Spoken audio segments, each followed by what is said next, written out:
Challenges to election fraud strengthen rather than weaken democracy. Donald Trump or any candidate should challenge election results if evidence of fraud is suspected.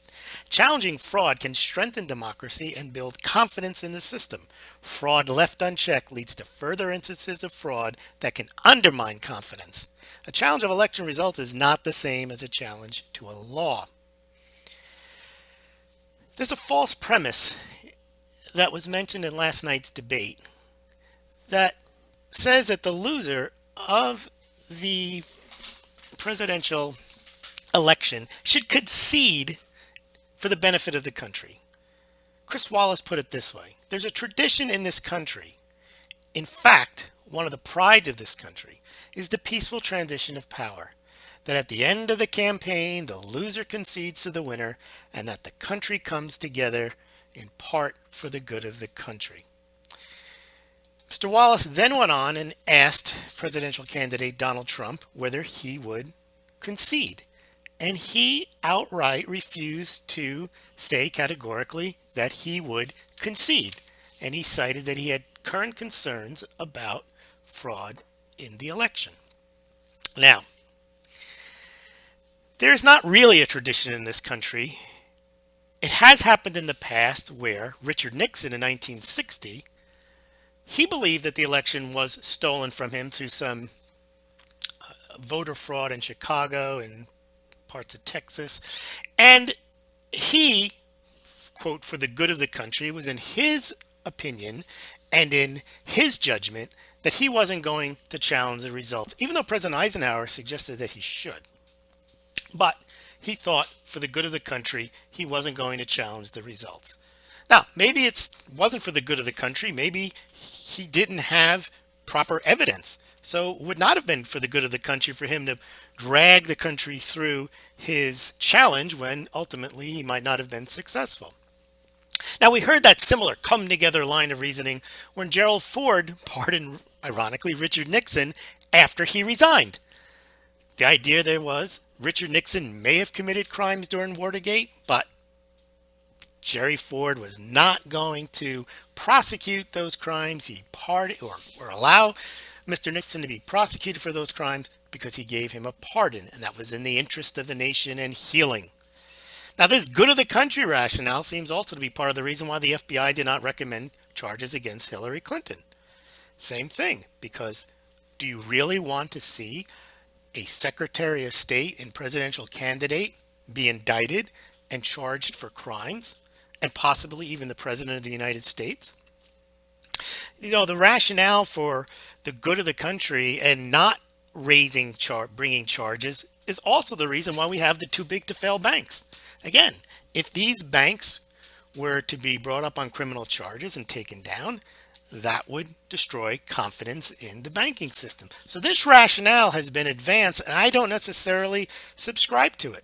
In fact, I believe that not prosecuting crimes, not prosecuting election fraud, actually leads to an undermining of confidence. Now, we're going to go through some of the arguments about why some people think that election fraud should not be raised and should not be brought after the election, and we're going to demolish each and every one of those arguments.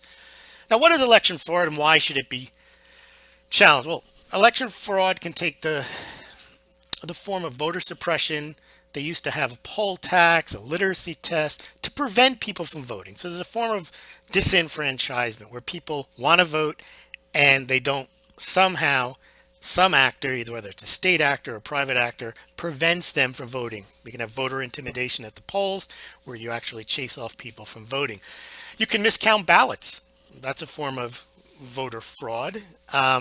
You can create fake lists and stuff the ballot box. You can have individual voters voting many times. You can have ineligible people voting that shouldn't be voting. You can have computer hacking, which can be done domestically or foreign. And then you can have media bias or collusion to kind of try to influence the election. All can be deemed forms of election fraud. Now, let's take off the partisan hats. Forget who the candidate might be that alleges election fraud. As we go through the arguments of of election fraud and the arguments for and against raising it.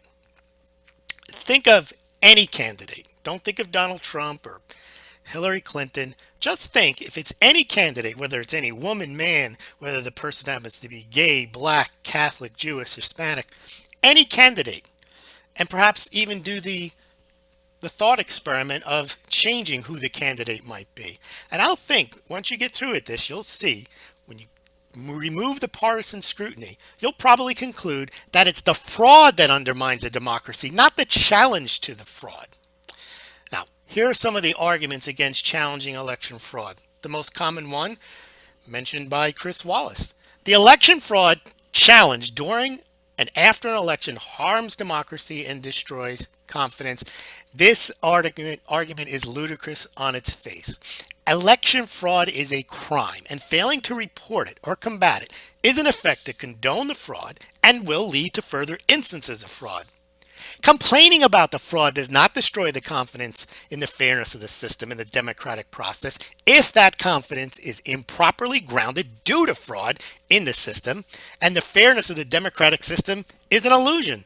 The rationale not to charge or to challenge fraud and to scorn candidates who do so is like telling a robbery or a rape or a burglary victim not to report those crimes because it is tradition not to, because we don't want to undermine the perception that our community is safe.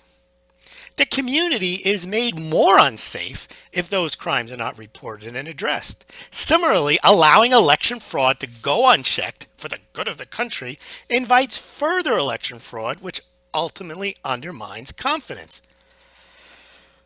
Election fraud seems to be the only crime that some people are ready to say, well, if you got away with the fraud, the statute of limitations ends right after the votes are counting. There's no remedy once the votes are counted in order to preserve the illusion of stability and fairness. Now imagine if criminals could commit crimes of robbery and murder and be exonerated as soon as they completed their crimes. The argument that the time to have complained about the fraud was before the election was over is like telling a burglary victim the time to have called the police to stop the burglary was before it happened, and now that it's happened, tough luck. Got to think about the stability of the perception that this community is safe. 2, the second argument.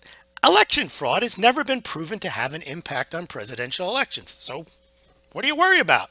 Now this could be true. Maybe there has not been, I doubt it, but we wouldn't know, a presidential election that has actually had its outcome impacted by fraud. Well, if that's true, it's because it hasn't been properly investigated. Similarly, a town whose residents don't report crimes can said to be a town that has no crime. That doesn't mean the town hasn't experienced any crime. So unless there's an investigation into election fraud, it's impossible to tell if it had any impact. Attempted murder, rape, and burglary are still crimes even if they don't result in actual murder, rape, or burglary. If the intent of election fraud is to change the result of an election, it's still a crime even if the election result is not changed. So this don't worry about it, nothing happened. That failing to prosecute is ridiculous. Failing to prosecute attempted crimes can only lead to condoning attempted crimes and ultimately leading to successful commissions of crimes, including election fraud that one day may change the outcome of a presidential election. Does one feel safer knowing that attempted crimes have been committed in one's community but have not been reported or prosecuted? Is it comforting to tell an attempted rape victim, stop complaining, you weren't raped? Are you trying to undermine the illusion that our community is safe? This is the mentality they have about somebody complaining about election fraud. Well, you weren't harmed, so don't worry about it. Now, sure, rape is different than election fraud, but any crime, you should not tell the victim that since it didn't really harm you, you've got nothing to worry about. Is one's confidence in elections strengthened knowing there's election fraud, but it didn't impact the outcome? Come on. It's the third one. It is far-fetched to think that an election can be rigged. Okay, so many crimes are indeed hard to pull off, but the difficulty of the completion of a crime is not a valid defense of the commission of the crime. A burglar can't say, well, I didn't attempt to steal goods from that highly guarded store because it was too hard. Look, if the stakes are high enough, criminals will exert greater effort and resources to complete their crimes. In a presidential election, you'd have to imagine the stakes are extremely high. 4. Candidates complaining about election fraud are just sore losers. Now, this is a blame the victim argument. If a candidate or his or her supporters have suffered from election fraud, the crime deserves to be investigated and prosecuted, even if the outcome of the election was not ultimately impacted. Go back to what we said at the beginning of the podcast. Doesn't matter who the candidate is, whether he is someone who's always complaining, whether he's white, black, male, female, whoever the candidate happens to be. If there are instances of election fraud, they deserve to be investigated objectively. Has nothing to do with who the candidate is. Election fraud is not part of the electoral process that needs to be accepted, win, lose, or draw. Conclusion. Election results are neither laws nor moral imperatives that need to be followed and respected if they're suspected of being tainted by fraud. Not accepting an election result because of suspected fraud is different than not obeying a law. Now, there may be valid reasons not to obey a law, but you can make an argument that not obeying a law, you're kind of encouraging anarchy. It is much different to not accept election results that you believe were the product of fraud. There's no moral imperative for you to say, I accept these potentially fraudulent results because I don't want to undermine democracy. Well, the fraud has already undermined the democracy. If election fraud is suspected, accepting it is not good for the country or for democracy. Suspected election fraud, uncontested, can only lead to more instances of election fraud and a deterioration of confidence in election results. Thanks for listening. Please subscribe to Smaulgld.com to get more updates. You do that by filling in your email address there.